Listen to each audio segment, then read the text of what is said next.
안녕하세요. 인천 논현동에 있는 드림교회 박장형 목사입니다. 저희가 느헤미야서 함께 보고 있습니다. 지난주에 나눴던 말씀 기억하세요? 1장에서 느헤미야가 고향에서 온 하나니야라는 사람으로 통해 예루살렘의 참혹한 이야기를 듣습니다. 그리고 그는 듣고 슬퍼하고 울며 기도하죠. 2장에서 느헤미야는 왕 앞에 나아가 무리해 보이는 요구를 합니다. 그런데 왕으로부터 제가를 받고 그는 예루살렘으로 향하고 또 그곳에서 다시 성벽을 재건하는 준비를 하는 장면으로 끝났습니다. 오늘은 3장인데요. 제가 3장 1절부터 한번 읽어보겠습니다.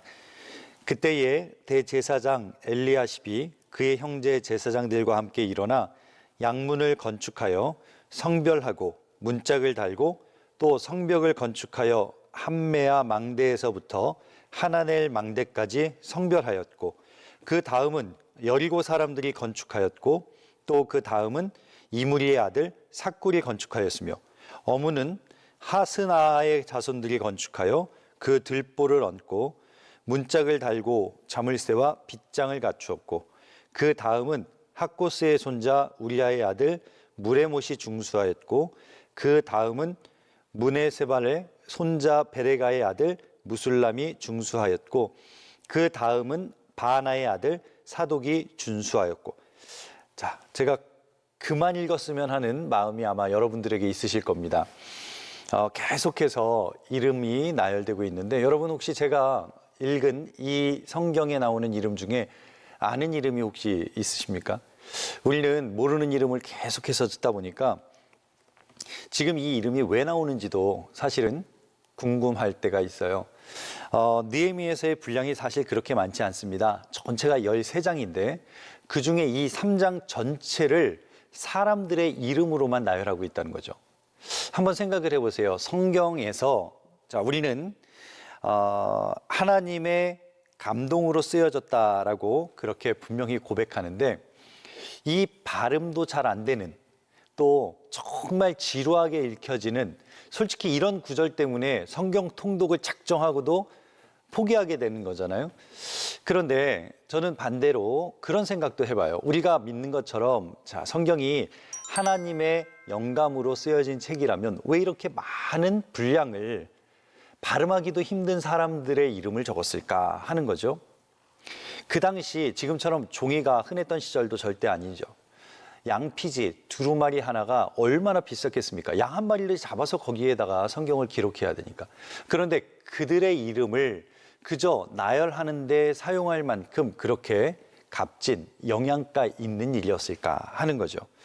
느헤미야 3장의 구조를 제가 잠깐 말씀드려 보면 총 4분량으로 나눠볼 수 있습니다. 1절부터 5절은 북쪽의 성벽을 재건한 사람들의 명단이에요. 양문이라고 나오는 쉽게이트부터 시작해서 어문, 피쉬게이트까지. 자, 6절부터 13절은 이제 서쪽으로 갑니다. 서쪽 성벽을 재건한 사람들의 명단이 나옵니다. 자, 어문에서부터 옛문, 올드게이트까지. 자, 그러면 14절부터 19절은요. 남쪽 성벽을 재건하는데 분문, 덩게이트라고 말하는 그쪽을 재건한 사람들의 이름이 나오고 마지막으로 20절부터 끝절 32절까지는 동쪽 성벽, 그래서 양문까지 다시 이어지는, 바꿔 말하면 시계 반대 방향으로 이렇게 성벽을 재건해 가는 사람들의 이름을 나열하고 있다는 거죠. 성벽 그 당시에 재건했던 사진을 잠시 보면 여러분들이 지금 우리가 함께 읽었던 그 부분이 어느 부분인지도 조금은 이해하실 수 있을 것 같아요. 무너졌던 성벽. 그런데 그 성벽에 북쪽과 서쪽과 남쪽과 동쪽을 잇는 그 모든 과정, 그리고 그 과정 속에서 같이 했던 사람들의 이름이 오늘 느헤미야 3장에 나오고 있다는 거죠. 자, 그러면 여기에 누가 참여했는가? 제가 12절을 한번 읽어볼게요. 그 다음은 예루살렘 지방 절반을 다스리는 할로헤스의 아들 살룸과 그의 딸들이 중수하였고 라고 말씀하죠. 예루살렘 지방의 절반을 다스리는 권력가도 그 일에 동참합니다. 또 남자들만이 아니죠. 오늘 12절의 말씀 보면 그의 딸들이 함께 그 일을 감당했다라고 말합니다. 이스라엘의 절반을 다스리는 사람부터 각 지방을 다스리는 사람들과 그들의 자녀, 남녀노소가 함께하는 이 일, 이 모든 것을 한 마음으로 했다라고 얘기하는데 어떻게 이게 가능했을까요? 여러분이 만일 고향에 가서 무너진 마을회관 담벼락 하나 세우자라고 말하면 여러분 그 고향에서 몇 명이나 나와서 도와줄 것 같으세요? 어느 누가 어떤 일을 하든지 간에 전체가 한 마음이 되어 동참한다는 건 정말 쉬운 일이 아닙니다. 어떻게 보면 불가능에 가깝습니다. 교회에서도 어느 일에 대해서 결정을 할 때 여러분 그것이 만장일치로 되기는 정말 어렵습니다. 한 마음, 예수 그리스도의 마음을 품고도 그 일이 쉽지 않은데 어떻게 이 일이 가능했을까? 여러분 우리가 부부 사이에 남편과 아내의 마음이 하나 되는 것이 쉬운가요? 어려운가요? 예, 어렵죠. 창세기에 보면 아담과 하와의 이야기가 나옵니다. 하나님께서 최초의 인간 아담을 만드시고 그가 혼자 있는 것이 좋지 못하여 그의 뼈를 가져다가 하와를 만들죠. 자, 하와를 아담에게 내주었을 때 아담은 너무나 감격해서 말합니다. 이는 내 살 중에 살, 뼈 중에 뼈다. 무슨 말일까요? 예, 너가 곧 나다.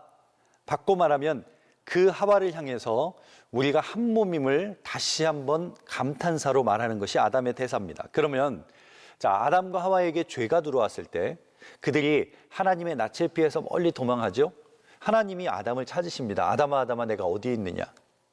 그때 아담이 바로 하나님 앞에 나와서 무릎을 꿇고 하나님 잘못했습니다 라고 말했으면 좋았을 텐데 그렇게 말하지 않습니다. 어떻게 하나요? 예, 오히려 아담이 하나님께 성질을 내죠. 하나님이 만들어주신 저 여자가 먹으라고 했잖아요. 하나님이 만들어주신 저 여자 때문에 제가 그 선악을 알게 하는 나무의 열매를 먹었습니다 라고 말하죠. 자, 우리 안에 있는 이 죄성은 굉장히 자기중심적입니다. 그래서 특별히 어떤 문제가 있거나 또는 위기 앞에 서면 우리는 자기중심적인 생각과 말을 하기가 너무나 쉽습니다. 하나님은 한 몸이 되라고 아내를 주셨고 남편을 주셨는데 예, 남으로 살아갈 때가 얼마나 많아요. 아담과 하와에게 자식이 있죠. 아들 둘이 있습니다. 가인과 아벨. 물론 그 뒤에 또 다른 아들을 낳지만 가인과 아벨이 하나님 앞에 제사를 드릴 때 자, 하나님께서 아벨의 제사는 받으시고 동생의 제사는 받으시고 형 가인의 제사를 받지 않으시자 형 가인이 어떻게 합니까? 들에 나가서 동생을 죽입니다. 최초의 살인 사건이 그 창세기에 나타나죠. 형제로 살라고 주셨는데 예, 원수가 되었습니다. 자, 느헤미야가 페르시아에 살다가 예루살렘에 와서 성벽을 재건하자고 했을 때 어떻게 이렇게 많은 사람들이 도울 수 있었을까요? 느헤미야가 이 사람들을 전에 만나본 적이나 있을까요? 아니요. 느헤미야는 지금 페르시아 땅에서 살고 있고 이 사람들 지금 이 예루살렘에 있던 사람들과는 만나기가 그렇게 쉽지 않았을 겁니다. 느헤미야보다 먼저 귀환했던 사람들이 몇몇 있을 수는 있겠지만 그 사람들이 이스라엘 이 땅의 절반을 다스리고 어느 지방을 다스리는 그 귀족들은 아니었을 겁니다. 자, 그러면 그 일이 가능했던 이유는 뭘까요? 저는 성경을 읽다가 어떻게 이것이 가능했는지를 깨닫게 되는 한 구절이 있었습니다. 사도행전에 나오는 말인데요. 자, 사도행전에 보면 예수님께서 부활하신 이후에 제자들이 열심히 복음을 전합니다. 또 제자들이 복음을 전할 때 많은 사람들이 회개하고 돌아오는 역사가 일어납니다. 또 제자들이 기도할 때 병이 낫는 역사가 나타납니다. 그러니까 수많은 사람들이 예수를 쫓게 되죠. 그때 바리새인들이 예수의 제자들을 잡아 가두려고 할 때 사도행전 5장에 보면 그 당시 가장 뛰어난 율법 교사여 모든 사람의 존경을 받는 바울의 스승이었던 가말리엘이 이런 말을 합니다. 사도행전 5장 34절에 있는 말씀을 제가 한번 읽어볼게요. 바리새인 가말리엘은 율법 교사로 모든 백성에게 존경을 받는 자라. 공회 중에 일어나 명하여 사도들을 잠깐 밖에 나가게 하고 35절 말하되 이스라엘 사람들아 너희가 이 사람들에게 대하여 어떻게 하려는지 조심하라. 38절로 가볼게요. 이제 내가 너희에게 말하노니 이 사람들을 상관하지 말고 버려두라. 이 사상과 이 소행이 사람으로부터 났으면 무너질 것이요. 39절. 만일 하나님께로부터 났으면 너희가 그들을 무너뜨릴 수 없겠고 도리어 하나님을 대적하는 자가 될까 하노라. 그 당시에 탁월했던 랍비 가말리엘의 말의 논리가 참 대단하죠. 하나님으로부터 온 것을 막을 수 없다는 걸 가말리엘 세상 사람도 알았습니다. 만일 그것이 그저 그들의 사상이나 소행이라면 그것은 당연히 무너질 것이다. 그러나 하나님께로부터 났다면 우리가 그것을 무너뜨릴 수 없을 뿐더러 오히려 그것을 방해하는 것은 하나님의 대적이 되는 일이다라고 말하죠. 하나님께서 하시면 사람이 막을 수 없을 줄로 믿습니다. 이 성벽 재건에 수많은 사람들이 함께 할 수 있었던 이유가 뭘까요? 여러분 여기부터 한번 생각을 좀 해보시자고요. 사람으로부터 난 것이 아니라는 거죠. 느헤미야가 내가 예루살렘으로 돌아가 성벽을 다시 재건해야 되겠다라고 생각했던 것, 그가 그렇게 마음먹었던 것, 그리고 그렇게 움직일 수 있었던 것은 하나님께서 하신 일이라는 거예요. 그의 욕심이 아니라는 거예요. 자, 영적인 그런 리더십은 지위가 아닙니다. 영적인 리더십은 내가 가지고 있는 스킬이 아닙니다. 하나님이 쓰시는 영적인 리더는 하나님이 주신 꿈을 품은 사람, 그 사람을 하나님께서 쓰시다는 거죠. 자, 그동안에 일어났던 일들을 한번 보시자고요. 하나니라는 사람으로부터 예루살렘의 이야기를 들었을 때 그 이야기가 느헤미야의 마음을 울고 기도하게 누가 하셨어요? 자, 그걸 한번 여러분이 대답해 보시자는 거죠. 그가 페르시아의 관원으로 공무원으로 살고 있으니 지금 고향에 갈 수도 없는 환경인데 왕 앞에 나아가서 통행 좀 주세요. 그랬더니 왕이 그 비자를 발급해 주는 거잖아요. 자기를 호위할 군사도 달라. 그 재건할 재료로 왕이 쓸 나무도 달라라고 했을 때 그의 왕의 마음을 움직여서 이 모든 걸 내어준 것 누가 하셨을까요? 그가 예루살렘에 와서 이스라엘 백성에게 자, 우리가 한번 성벽을 재건하자라고 이야기했을 때 함께 동참한 모든 사람의 마음을 하나 되게 움직이신 것 누가 하셨을까요? 네, 하나님이 하신 거죠. 하나님이 움직이시고 하나님이 그들의 마음을 하나 되게 하셨다는 거죠. 사실 느헤미야가 만나서 함께 일하도록 했던 그 사람들은 마음이 참 강팍했던 사람들입니다. 마음이 어려웠던 사람들입니다. 왜냐하면 이 사람들은요, 기원전 587년에 바벨론에 의해서 멸망을 당해 또 그때 나라를 잃어버린 이후 나라 없이 살던 사람들입니다. 또 포로로 잡혀갔던 사람들은 어땠을까요? 거기에서 종살이를 하고 또 그곳에서 심한 모욕을 당하면서 살았습니다.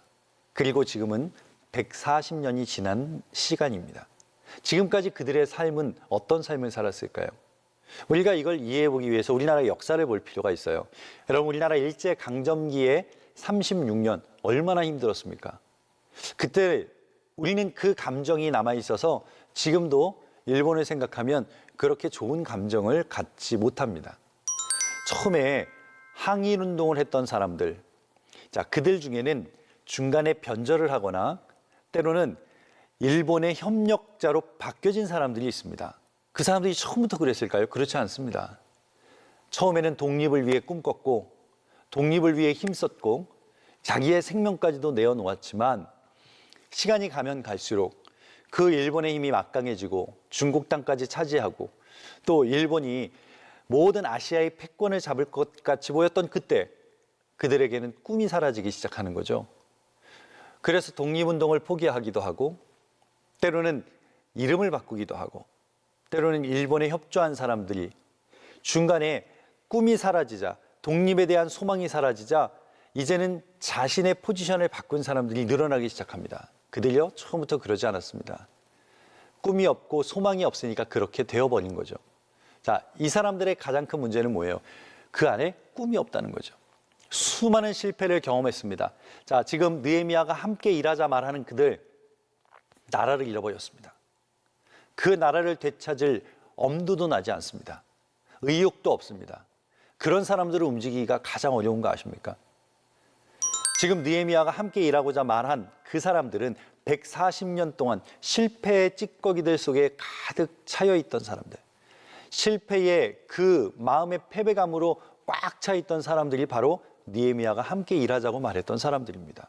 그러니까 느헤미야가 성벽을 한번 재건합시다라고 했을 때 비웃으며 무감각할 수밖에 없던 그들이 일어나 성벽을 재건할 수 있었던 이유는 느헤미야에게 주셨던 그 꿈이, 느헤미야 마음을 뜨겁게 했던 그것이 하나님이 주신 꿈이기 때문이죠. 여러분에게도 하나님이 주신 꿈이 꾸어질 때 무너졌던 인생도 일어나는 역사가 있을 줄로 믿습니다. 우리에게 나의 꿈이 아니에요. 나의 욕심이 아닙니다. 하나님의 꿈, 하나님의 행하시는 일을 감당하는 사람, 그 사람을 통해 하나님의 역사가 일어나더라는 거예요. 내게 직분이 뭐냐, 또 내가 어느 부서를 맡았느냐, 아니면 어떤 위치에 있느냐. 여러분, 교회에 일을 하며 교회 사역할 때 그거 중요하지 않습니다.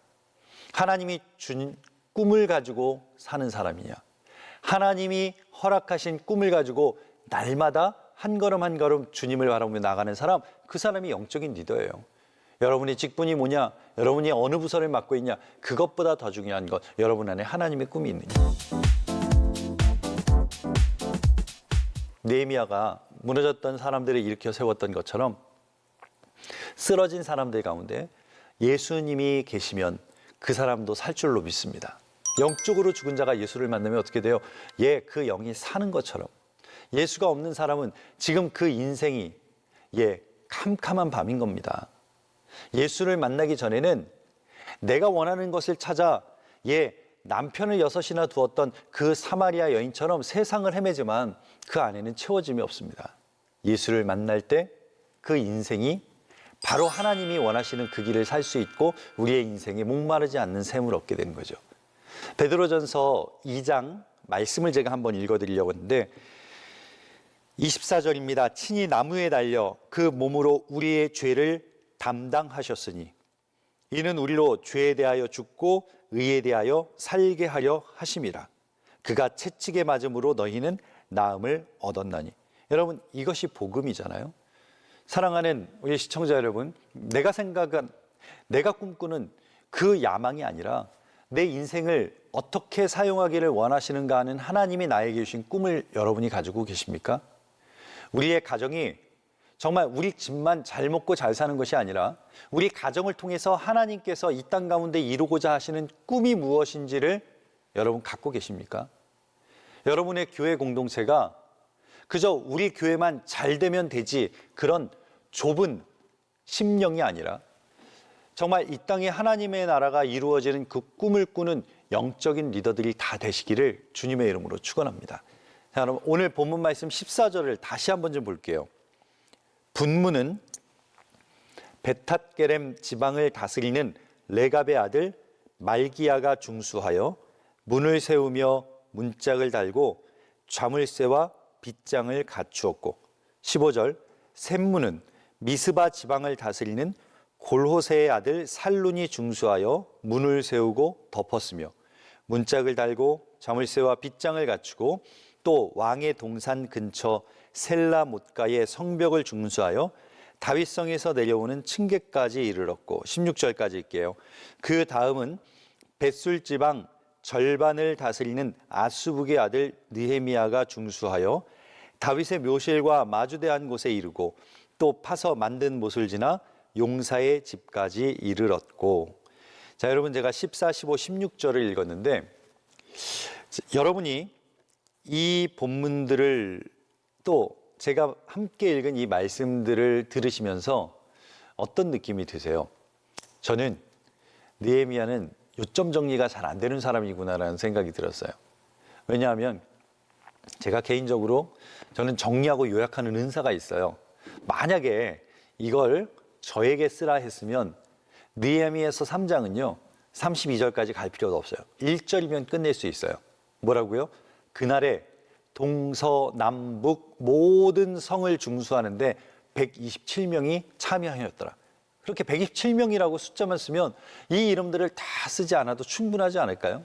한 줄이면 끝날 걸 왜 느헤미야는 이렇게 수많은 이름들을 32절에 걸쳐서, 아니 종이도 비싼데 왜 굳이 3장 한 장 전체를 사람의 이름으로만 채웠을까? 제가 어떻게 127명인 줄 아냐고요? 이걸 세봤거든요. 이 127명의 이름을 세면서 이 사람들의 이름을 왜 이렇게 다 적어놨을까? 처음에는 짜증이 나다가 어느 순간 느헤미야의 심정으로 이 이름들을 읽기 시작했어요. 하나님의 심정으로 이 3장에 있는 이름들을 보기 시작했어요. 그때 하나님께서 제 마음에 이런 감동을 주셨어요. 제가 첫 목회를 인천 앞바다에 있는 작은 섬에서 시작을 했습니다. 29살이었는데요. 그 섬에 처음 나갈 때 저는 굉장한 기대감을 가지고 나갔습니다. 제가 지금 생각해 보면 얼마나 교만했냐면 그 당시에 제가 그렇게 생각을 했어요. 그 섬은 약 50분 정도가 사는 작은 섬이었고 그곳에는 다리나 연결된 도로가 없이 배를 타고 가야만 했고요. 거기에 계시는 성도님들은 대부분 70이 넘으신 할아버지, 할머니, 어르신들이었어요. 저는 스스로 그렇게 생각했습니다. 참 우리 교회 성도님들은 복받은 성도님이다. 이렇게 젊고 잘생긴 목회자가 와서 함께 살아가니 얼마나 저분들은 복받은 사람들인가. 지금 생각해도 너무나 부끄러운 생각입니다.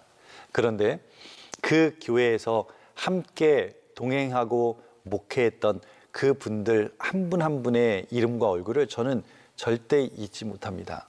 아마도 제가 모든 여정을 마치고 제 목회의 마지막 은퇴 때에도 가장 생각나는 분이 그분들일 수도 있을 것 같다는 생각을 해봅니다. 그곳에서 가장 나이가 드셨던 장로님으로부터 또 가장 처음으로 믿었던 그 교회의 역사를 알고 계신 분부터 또 이제 막 신앙생활을 한 분들까지 한 분 한 분이 그 빌립보 교회를 세웠던 그 여인, 그 군사, 또 그 형제처럼 얼마나 저에게는 기억나는 이름들인지 몰라요. 근데 제가 기도하면서 하나님께서 그런 마음을 주셨다는 거예요. 제가 처음 부임하는 날이었습니다. 그 날은 제가 꼭 가야만 했는 그런 날이죠. 그런데 인천 연안부두에 갔는데 풍랑주의보가 불어서 바람이 많이 불어서 배가 딸 수 없다라는 얘기예요.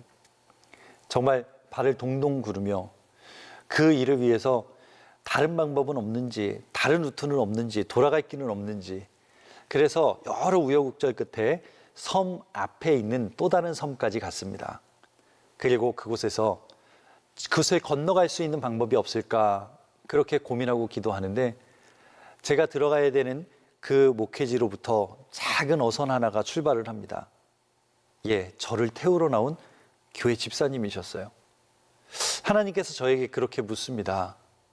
너 첫 목회할 때 처음 부임하는 그날 너 한 사람을 태우기 위해 자기의 목숨을 걸고 작은 어선을 타고 너를 마중 나왔던 그 집사님 기억나니? 기억납니다. 유보선 집사님입니다. 제가 어떻게 그 이름을 잊겠습니까? 그 당시 가장 열심으로 교회 일을 했던 한 권사님이 계십니다. 그분은 여선교회장으로 교회 꾸준히 일을 마다하지 않고 하셨고 또 어떤 자리에서나 어디서나 늘 부족한 종을 위해서 제일 먼저 헌신하셨던 한 권사님이세요. 그분의 자녀보다 제 나이가 더 어렸었습니다. 그런데 그 젊은 목회자를 위해서 교회 옆에 텃밭을 이루시고 그 텃밭에 계절마다 갖가지 채소와 갖가지 과일들을 심어서 그 날때마다 따다 주시는 권사님. 하나님께서 그렇게 물으시는 거예요. 너 그 권사님 기억나니? 그럼요. 강은신 권사님, 저에게는 얼마나 고마운 분인지 몰라요. 어떻게 그분을 잊겠습니까? 하루도 빠짐없이 새벽마다 그 새벽 종을 치셨던 장로님이 계세요. 저에게는 젊을 때라 가장 힘들었던 게 뭐냐라고 하면 그 당시에는 새벽 기도였습니다. 29 나이에 새벽 기도를 매일 한다는 것, 특히 섬이다 보니까요. 여름에는 그 새벽 기도의 시작이 4시 30분이고요. 겨울이 5시입니다. 새벽 기도를 끝나고 나가서 동이 트기 전에 그분들은 일을 하러 가시죠. 제가 처음 부임했을 때 제 나름대로 작정을 한 것이 제가 새벽 기도에 가장 먼저 나가서 기도를 하겠다. 그래서 처음 부임했을 때 제가 새벽 4시 20분에 나갔습니다. 그런데 세 분이 앉아 계시는 거예요. 그 다음날 제가 새벽 4시에 나갔습니다. 두 분이 앉아 계십니다. 제가 새벽 3시 45분에 나갔더니 그래도 한 분이 앉아 계시는 거예요. 제가 그래서 그걸 포기했잖아요. 그 다음부터 가장 늦게까지 기도하고 나오는 걸로 제 계획을 바꿨습니다. 그런데 그때마다 그 새벽마다 눈이 오나 비가 오나 그 추운 겨울에도 항상 새벽 기도 30분 전에 새벽 교회 종을 쳤던 그 장로님, 하나님이 물으시는 거예요. 그 장로님 기억나니? 네, 제가 기억합니다. 어떻게 그 이름을 잊겠습니까? 유윤목 장로님입니다. 그때 하나님께서 제 마음에 그런 마음을 주셨어요. 느헤미야가 그들을 잊을 수 있겠느냐? 느헤미야가 그들을 그저 127명이라는 숫자 한 줄로 표현할 수 있겠느냐? 여러분, 그게 느헤미야의 심정 아니었을까요? 느헤미야가 그 페르시아 땅에서 고향 예루살렘으로 돌아와 우리가 하나님의 이 성전이 완성되었으니 그것을 보호할 수 있는 성벽을 재건합시다라고 말했을 때 각양각처에서 다양한 사람들이 일어나 거기에는 권력자도 제사장도 아들들도 딸들도 남녀노소가 함께 모여 그 일을 진행함에 있어 우리가 이 일을 하겠습니다. 우리도 같이 하겠습니다. 우리도 참여하겠습니다라는 말했던 그 사람들을 어찌 잊을 수가 있겠습니까? 느헤미야는 하나님 그 이름 하나하나를 부르며 저들이 지치지 않게 도와주세요라고 기도하지 않았을까요? 저도 목회를 하면서 새벽마다 부르짖고 기도할 때마다 저 입술에 나오는 그 귀한 동역자들의 이름이 있습니다. 느헤미야 3장의 이름들은 그런 이름들이었겠죠. 하나님, 연약한 사람들도 있습니다. 저 딸들이 있습니다. 다치지 않게 해주세요. 그렇게 기도하지 않았을까요? 이 사람들의 이름이 다 느헤미야의 기도 제목이었고 그 느헤미야의 가슴에 새겨진 이름들이었다는 걸 우리는 조금도 의심할 필요가 없습니다. 우리가 주님에게 그런 사람이 되어야죠. 우리가 하나님의 가슴에 기억되는 그런 사람이 되기를 축원합니다. 오늘 본문 느헤미야 3장, 오늘 말씀 가운데 이어지는 그 수많은 이름들은 바로 그런 이름이었어요. 미국의 인종차별주의를 종지부찍었던 한 인물이 있습니다. 미국의 가장 존경하는 탑10 안에 늘 들어가는 목사님이 계시죠. 그분은 바로 마틴 루터 킹 목사님입니다. 마틴 루터 킹 목사님이 보스턴 대학에서 PhD 학위를 받으시고 남부에 있는 알리바마주에 목회를 하러 가셨는데 그가 목회하던 동네는요, 이 흑과 백의 차별이 굉장히 심한 곳이었습니다. 운동하러 들어가는 체육관에 흑인들은 들어갈 수 없습니다. 수영장에 흑인들은 절대로 출입이 금지되었습니다. 버스를 타도요, 백인이 앉는 자리와 흑인이 앉는 자리가 나눠져 있었습니다. 마틴 루터 킹 목사님은 그 지역에 사는 흑인들과 함께 버스 타지 않기 운동을 벌이고 그 버스 안에서 흑인과 백인을 나누는 그 좌석, 흑인과 백인을 나누는 그 자리를 없애기 위해서 부단한 무폭력 노력들을 지속합니다. 결국 그 도시 안에서 흑인과 백인이 나누어 타는 그 자리가 없어지는 결과를 얻게 되죠.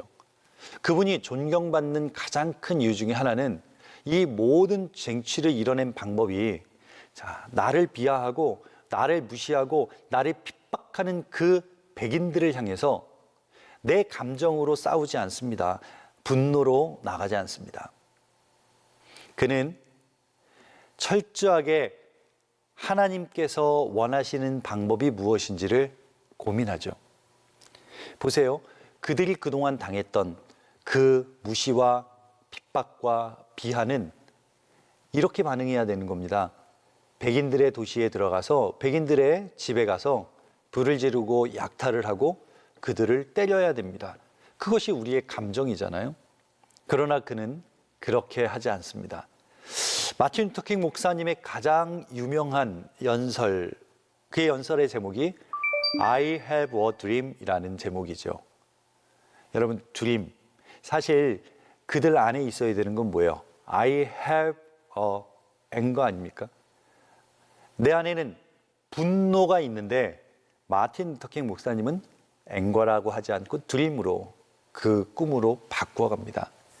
그 마틴 루터 킹 목사님, 그 어려움을 받는 흑인들과 함께 살면서 끝까지 사랑을 가지고 그 시대에 살던 미국 사람들에게 감동을 주고 결국 세상을 변화시킨 것, 그것이 바로 그가 살아냈던 가장 큰 삶입니다. 마틴 루터 킹 목사님은 자기의 영광을 위해 그 일을 하지 않습니다. 하나님의 영광을 위해서 그 일을 했습니다. 오늘 우리에게도 동일하게 말씀하고 있는지 몰라요. 여러분, 우리가 이것이 하나님의 일이라고 말하면서 얼마나 포장을 잘하는지요. 가끔은 제가 그런 생각을 해봅니다. 우리는 주님으로부터 겸손하라라는 말을 듣는데 우리에게 겸손이 사라지지 않고요, 겸손하게 보이는 방법을 우리는 너무나 잘 터득합니다. 제 고백입니다. 우리는 올라가면 올라갈수록 낮은 자리에 앉으라, 그 말씀을 듣고 낮은 자리에 앉고 싶은 마음이 드는 것이 아니라 사람들에게 마치 낮은 자리에 앉은 자처럼 보여지는 일에 얼마나 능숙한지 모릅니다. 하나님은 우리에게 하나님의 일을 감당함에 있어서 나의 영광이 아닌 하나님의 영광만 드러내라고 말씀하시는 거예요. 하나님께서 우리 한 사람 한 사람에게 주신 하나님의 꿈은 바로 그 하나님의 열매를 맺어가는 그러한 귀한 통로요, 도구입니다. 그때에 우리를 잠시 그 길 가운데 사용하신 것 뿐이에요. 그 긴 여정 속에, 그 긴 시간 속에 우리를 잠시 요 구간부터 요 구간까지를 주신 것 뿐이에요. 마치 그 도로를 우리가 다 놓은 것처럼, 그 하나님의 역사를 우리가 다 깐 것처럼 그렇게 우리의 것으로 만든 그러한 사람들이 아니라 하나님의 놀라운 역사를 잠시 감당해내는 사람, 그 사람이 오늘의 느헤미야가 될 줄로 믿습니다. 저와 여러분이 그런 사람들이 되어보시자고요. 우리가 하나님의 꿈을 꾼다는 건 나의 꿈과는 다른 꿈입니다. 여러분, 혹시 요즘 아이들에게 너의 꿈은 무엇이니를 물어본 적이 있으세요? 제가 어렸을 때만 해도 초등학교에서 아이들에게 꿈을 물어보면 남자들의 절반은 대통령, 여자들의 절반은 선생님이었습니다. 우리가 이 시대의 아이들에게 꿈을 물어보잖아요. 아이들은 생각보다 바로 이야기하지 못합니다. 왜 그럴까요? 꿈이 없어서 그렇습니다. 또 꿈이 있다고 말하는 아이들도 눈에 보이는 연예인이나 가수가 대부분의 꿈입니다. 그런데 중고등학교를 가면 이제 꿈이 조금 달라집니다. 현실을 조금 아는 거죠. 거기에 자기의 꿈에 부모님들의 바램들이 덧칠이 됩니다. 그래서 중고등학교에 가면 대부분은 굉장히 현실적인 직업들로 다가옵니다. 연봉이 높거나 또는 사람들로부터 존경을 받거나 또는 권력을 가질 수 있는 그런 직업들을 말하죠. 그런데 말은 그렇게 하지만 그 아이들의 마음도 정말 그럴까요? 아니요, 아이들은 자기의 꿈이 의사라고 또는 검사라고 또는 기자라고 또는 과학자라고 말하지만 굉장히 불편합니다. 왜냐하면 자기가 그 꿈을 이룰 수 없다는 걸 알기 때문이죠. 자기의 꿈에 부모의 바람이 덧비친 그런 꿈들. 그런데 30대, 40대가 되었을 때 당신의 꿈이 뭐냐고 물으면 이제 그 꿈조차도 대답하지 못합니다. 이제는 그저 적당히 잘 살다 가는 게 꿈일 수도 있습니다. 우리가 하나님의 꿈을 가지고 평생을 살아야 할 사람들임에도 불구하고 하나님께서 우리에게 주신 꿈을 꾸지 못하면 그 사람은 오늘 하루를 살아갈 때 아무 의미 없는 시간을 살아갑니다. 느헤미야는요, 하나님이 주신 꿈을 가지고 있었습니다. 하나님이 주신 꿈을 가지고 있었기에 느헤미야는 사람들을 향하여서 담대히 말할 수 있고, 느헤미야는 사람들에게 우리 한번 이 성벽을 재건해보자만 하고, 그때에 하나님께서 그들의 마음을 움직여서 모든 사람들이 같이 할 수 있었던 거죠. 거기에는 그 나라를 다스리던 사람, 거기에는 상인들, 사업가들, 거기에는 제사장들, 종교인들, 거기에는 아들과 딸들, 모든 이스라엘의 백성들이 함께 그 일에 참여했던 이유, 이게 하나님의 꿈이기 때문입니다. 여러분, 변화되기 전에 사울의 꿈은 뭐였어요? 예수 믿는 사람을 잡아 가두는 것이 꿈이었습니다. 그는 실제로 우리가 잘 알고 있는 스데반 집사님이 순교하는 현장에도 서 있었습니다.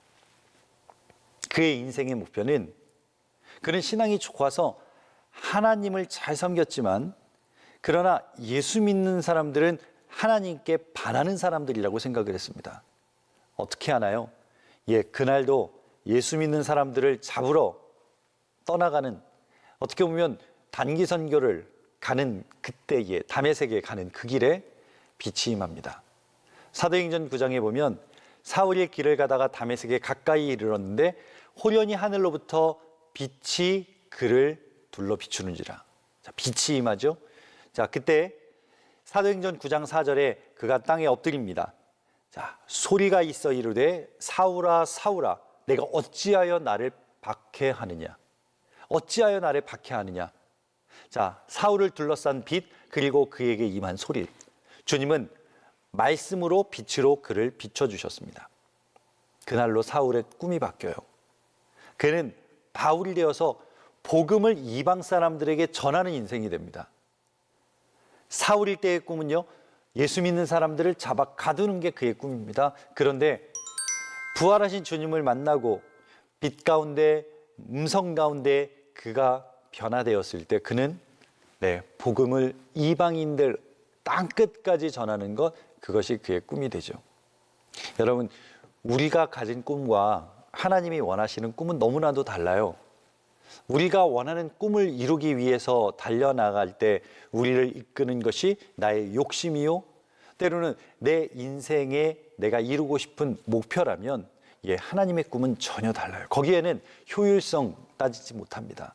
거기에는 내가 무슨 유익이 있는지를 따질 수 없습니다. 하나님의 꿈은요, 하나님이 원하시는 그 일을 내가 감당해내는 것이죠. 그것을 우리의 삶에서 이루어낼 때 하나님의 영광이 드러나게 될 줄로 믿습니다. 또 오늘 우리가 함께 보는 이 느헤미야는 바로 그 일에 가장 앞섰던 사람인 것을 우리가 보자는 거죠. 하나님은 우리의 삶을 그렇게 사용하실 줄로 믿습니다. 우리의 인생에 우리는 정말 씨앗만 바라보고 있는데 우리 주님은요, 추수의 때를 계획하고 계시거든요. 우리는 항아리에 물만 보고 있는데 주님은요, 그 물이 포도주로 바뀔 것을 보고 계시거든요.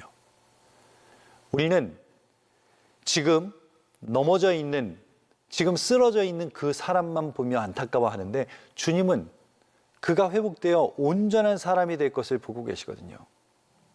바로 그 하나님의 꿈, 하나님의 계획 안에 하루하루를 살아가는 그런 믿음의 성도들 다 되시기를 주님의 이름으로 축원합니다. 오늘 본문에 이제 끝절을 한번 보려고 하는데 31절, 32절의 말씀을 우리가 같이 한번 볼까요? 31절을 제가 읽어보겠습니다. 그 다음은 금장색 말기야가 한밉갓 문과 마주대한 부분을 중수하여 느디님 사람과 상인들의 집에서부터 성 모퉁이 성루에 이르렀고, 32절 성 모퉁이 성루에서 양문까지는 금장색과 상인들이 중수하였느니라.